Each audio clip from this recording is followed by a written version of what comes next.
तो उन 562 रियासतों को एक धागों में पिरोने का जो काम किया, बीपी मेनन उनके सलाहकार थे और उनके साथ मिलकर सभी रियासतों को बुनकर एक अखंड भारत की संकल्पना करना और एक ऐसे विकसित भारत का स्वप्न देखना जिस भारत में सभी को बराबरी का अधिकार हो, सभी को आजादी का अधिकार हो और उनको स्वतंत्रता का मूल जो ध्येय था, जो आजादी की लड़ाई एक लंबे समय तक भारत के समस्त स्वतंत्रता सेनानियों ने अपने प्राणों की आहुति देते हुए देश को आजाद कराया।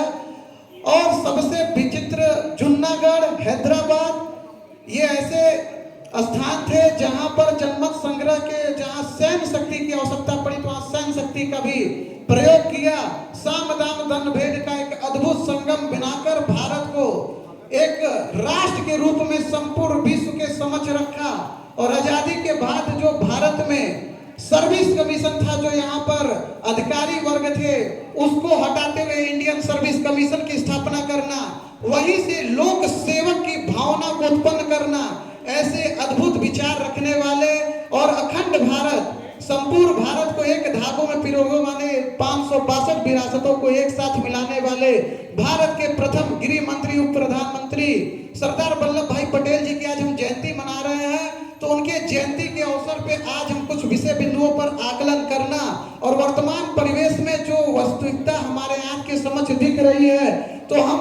मंचस्थ पे अतिथियों से आग्रह करेंगे कि यदि वो आज्ञा दे तो आज के वर्तमान परिवेश के कुछ विषय बिंदुओं पर जहां हमें एकत्रित होना है, एकता का जो उन्होंने अखंडता, जिनके दिवस को हम एकता दिवस के रूप में मना रहे हैं, तो आज वर्तमान समय में उनके उस जयंती को यदि हम सच्ची श्रद्धांजलि, सच्ची नमन देना है, तो उनके दिए हुए ध्येय वाक्यों को एकत्रित करते हुए ओबरा नगर की जो विराट समस्या है, जिसमें हॉस्पिटल प्रमुखता के साथ है, इस समस्या से नगर का कोई व्यक्ति अछूता नहीं होगा। यह बातें चौकी चौराहों पर चर्चाओं में तो तब्दील होती है, लेकिन इन विषय बिंदुओं को लेकर कभी हम एकत्रित नहीं होते हैं। कभी कोई विचारधारा को लेकर, इस नगर के एक बेहतर वातावरण को लेकर, हमें जो मन में समस्याओं को लेकर हम चौराहे पर समस्याओं को गिनाते हैं, क्या उसको हम लेकर एक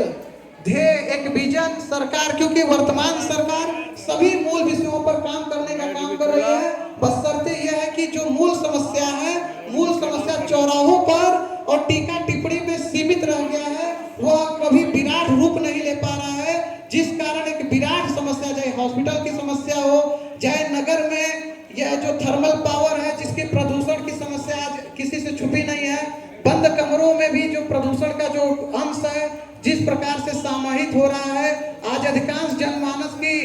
मूल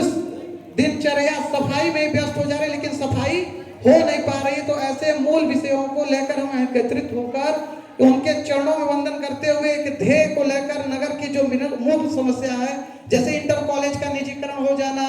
नगर में हॉस्पिटल की समस्या, साथ ही आजीविका की समस्या। यहाँ थर्मल पावर तो है, लेकिन जब रोजगार देने की बात होती तो स्थानीय लोगों को रोजगार की जगह बाहरी लोगों को रोजगार मिलता है, कितनी वैकेंसी आती है उसकी जानकारी हम सभी को नहीं हो पाती है। तो इन विषय बिंदुओं पर हम ध्येय वाक्य को लेकर चलेंगे तो यह सच्ची श्रद्धांजलि होगी। और मैं बड़े भैया शुभम पटेल जी का भी धन्यवाद दूंगा कि उन्होंने मुझे आज अपना वक्तव्य रखने के लिए इस मंच पर आमंत्रण दिया, और इस सभा में उपस्थित समस्त